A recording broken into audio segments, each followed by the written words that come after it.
So hello friends, welcome back to our channel. So this is part 4. If you haven't watched previous parts of this particular set, don't forget to watch that as well. Okay, so moving forward to the another question, that is SBI health insurance. Okay, so it is given that the data of distribution for 100 policy holders health insurance policy given है of the age 15 years and onward but less than 60 years. Got it? तो हमें age given है, policy holders given है, हमें find out करना है model age and median of the policy holder. So there is nothing as much that I can explain it over here. ठीक है, सो हमें क्या करना है, सिंपली अपना हमें डायरेक्टली पिकअप करना है हमारा F1 FO एंड देन हमें सबट्रैक्ट कर देना एंड सिंपली उसको मोड के फॉर्मूला पे पुट फॉरवर्ड कर देना है. ठीक है, हमारा L क्या होगा, 35 होगा, राइट, बिकॉज ये सेंटर पॉइंट है 60 का. हाँ ठीक है, तो 35 would be our medium point, middle point वाला. ठीक है, एंड आप सिंपली इसे पुट फॉरवर्ड करके ये पर्टिकुलर क्वेश्चन को इजीली सॉल्व कर सकते हो. हाँ, median one is little tricky. आपको यहाँ पे क्यूमुलेटिव फ्रीक्वेंसी आपको फाइंड आउट करनी पड़ेगी. आप सी एफ कैलकुलेट करते चले आ गया ना. हमारे पास एल ऑलरेडी हमें पता था क्योंकि हमने मोड सॉल्व करके आए तो वहाँ पे 35 था. ओके, हमारे पास सी एफ क्या है यहाँ पे 35. सी एफ हमेशा हम लोग प्रीवियस वाला लेते हैं, तो यहाँ पे 45 है. So again this is 45, right. So if you are going to put the values, हमें फ्रीक्वेंसी भी गिवन है. फ्रीक्वेंसी हमारी कितनी है, 33.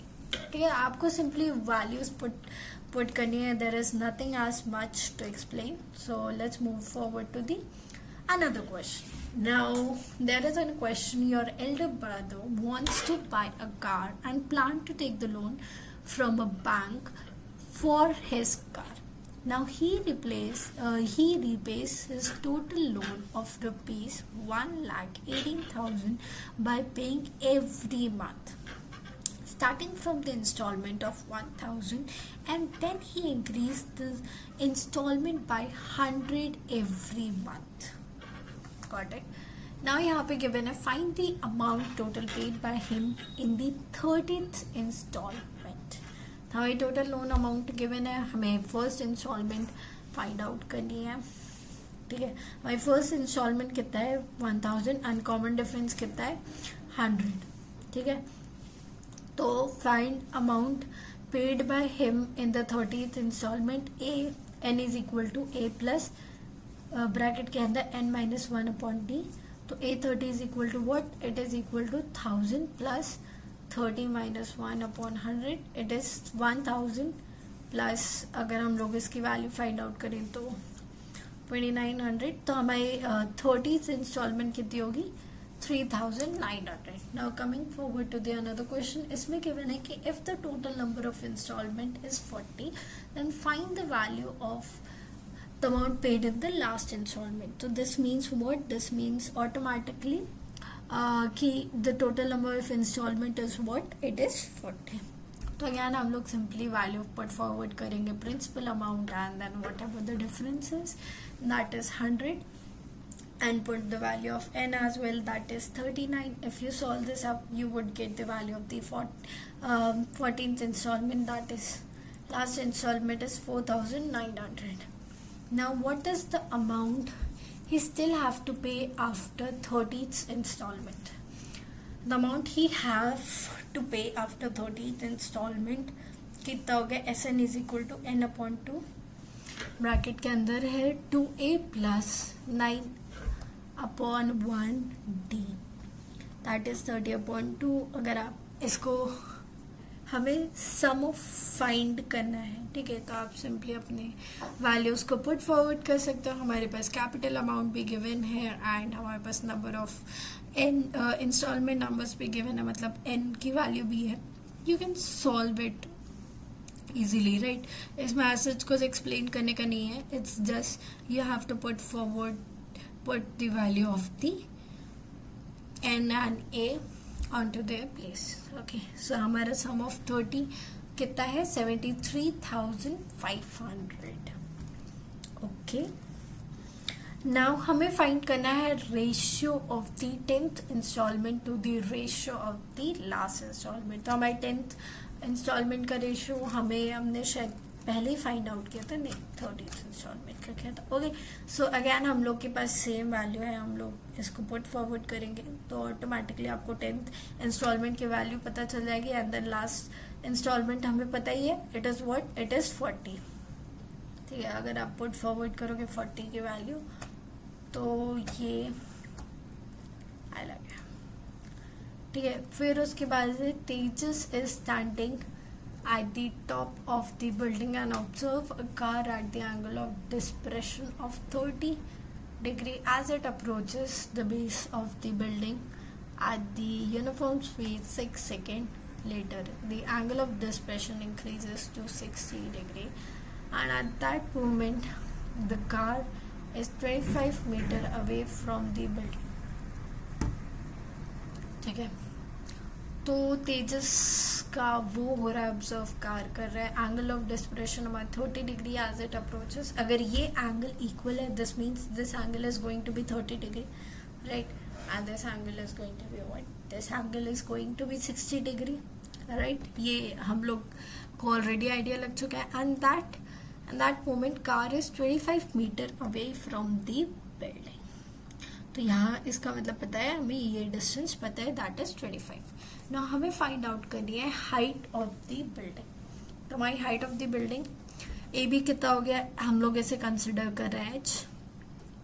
ठीक है, so the angle of dispersion कितना है, यहाँ पे 30 डिग्री है, and at this point it is what, it is 60 degree.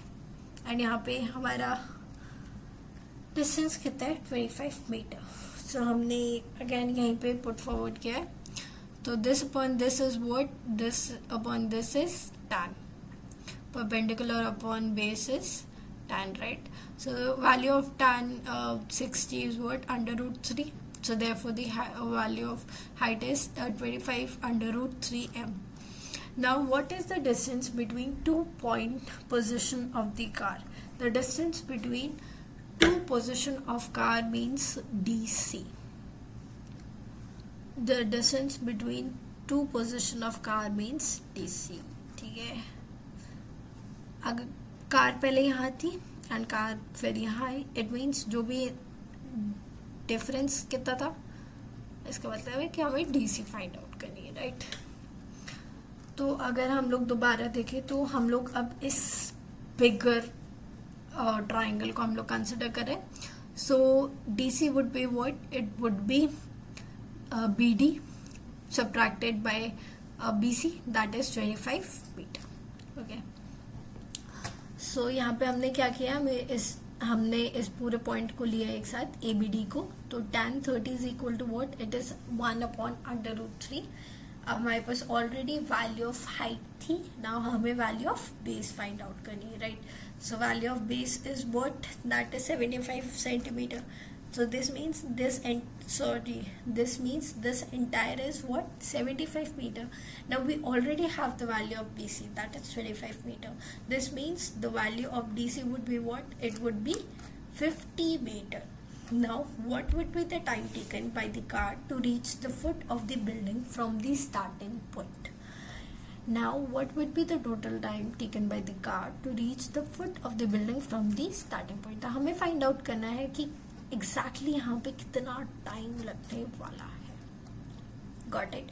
Now if you know that we have this time, we have with R, कि हमें पता है कि यहाँ से लेके यहाँ पॉइंट तक उसे 6 सेकेंड लगे थे, right, and we have to find this total. So it means that the value of time taken from point D to P is sum of the x plus 6 centimetre. Got it, ठीक है। तो again हम लोग ने यहाँ पे क्या किया है कि हमने यहाँ पे हमारे पास डिस्टेंस था, ठीक है, हमारे पास डिस्टेंस था, ठीक है, हमें यहाँ का पता भी है कि यहाँ पे इसने कितना लिया था, इसने 6 सेकेंड लिए थे, ठीक है, हमें टोटल सेकेंड पता लगाना है, ठीक है। तो ऑटोमेटिकली अगर तुम करोगे तो हमें तुम्हें स्पीड पता चल गई कि 8.33 मीटर पर सेकेंड के स्पीड से चल रहा था। नाउ अब इसके फाइंड आउट करने के लिए बहुत इजी हो गया है, हमें यहाँ का डिस्टेंस पता है, हमें यहाँ का स्पीड पता है, तो अब हम इस पर्टिकुलर प्लेस का टाइम अपने आप ऑटोमेटिकली फाइंड आउट कर लेंगे। तो इस पर्टिकुलर जगह की स्पीड कितनी आई, it is distance upon time, it is 3 second. तो अगर यहाँ पे 3 सेकेंड लगे और यहाँ पे 6 सेकेंड लगे तो सम टोटल कितना टाइम लगा, हमारे यहाँ सम टोटल लगा 9 second. Now what is the distance of the observer from a car when it made the angle of 60 degree? So what is the distance of observer from a car when it makes 60 angle of 60 degree? ठीक है, तो अब हमें find out करना है कि क्या distance रही होगी ऑब्जर्वर की। ठीक है, ऑब्जर्वर यहाँ था, तब हमें इसका मतलब इन शॉर्ट क्या फाइंड आउट करना है, हाइपोटेनस। अगर ये इधर है, हमें हाइट पता है, हमें बेस भी पता है अब, ठीक है, दैट इज 25। तब हमें हमारे पास एंगल भी गिवन है 60 डिग्री, हमारे पास ये भी गिवन है कि 90 डिग्री है। तो हम लोग क्या कर सकते हैं, यहाँ पे हम लोग पहले तो साइन 60 अप्लाई करके हम लोग फाइंड आउट कर सकते हैं, हम लोग वैल्यू फाइंड आउट करके इक्वेट करके फाइंड आउट कर सकते हैं। ठीक है, जैसे sine 60 is equal to what, sine 60 की वैल्यू कितनी होती है, √3/2। हमारे पास ऑलरेडी वैल्यू है, ठीक है, हमारी परपेंडिकुलर की वैल्यू हमारे पास हमारे परपेंडिकुलर की वैल्यू है, ठीक है, हमारी हाइट की भी वैल्यू है एक तरीके से। नाउ हमें फाइंड आउट करना है क्या, इसी फाइंड आउट करना है।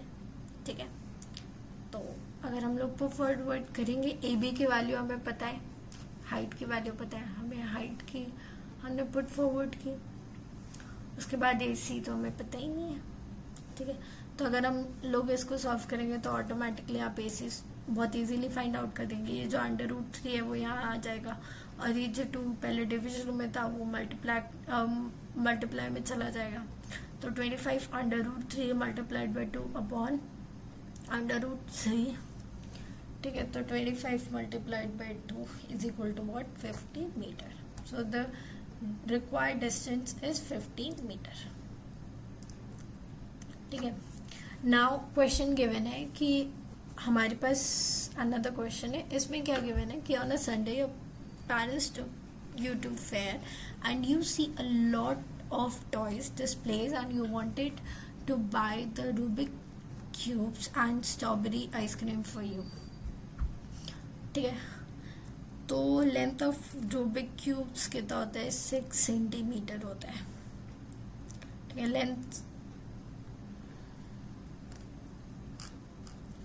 इस फॉर्मूला के लिए बहुत इजी है, हमें लेंथ फाइंड आउट करने के लिए हम क्या करेंगे, हम डायगोनल का हमें एडजस्ट का पता है।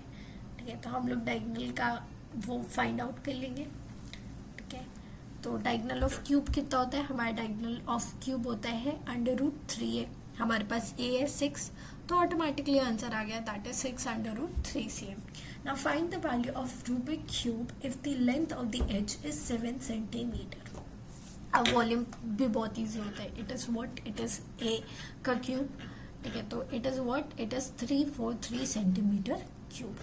Now what is a curved surface area of hemisphere if the base is radius.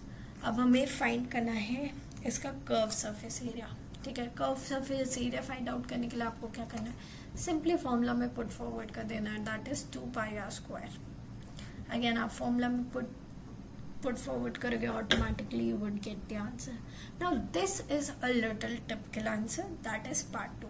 इसमें क्या given है, if two cubes of edge 4 centimeter are joined end to end, then find the surface area of the resulting cuboid.